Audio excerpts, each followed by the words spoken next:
All right, our anise has started to simmer just a little bit, so we're going to go ahead and add our garlic. And then we're going to go ahead and plate our shrimp. Now we're going to be kind of boiling our anise and garlic. So if they're not sauteed and all the way down to being absolutely soft, that's perfectly fine. And the same thing is going to go for our shrimp. We really just want to mark them on the outside so that they're a little bit pink. Okay, our oil is just about evaporated. So we're going to add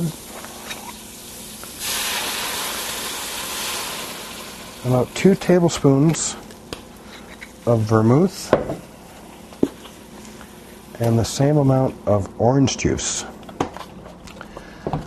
These cold liquids added, or at least the orange juice is cold, these cold liquids are going to stop the cooking process for a little while. We're going to mix those flavors together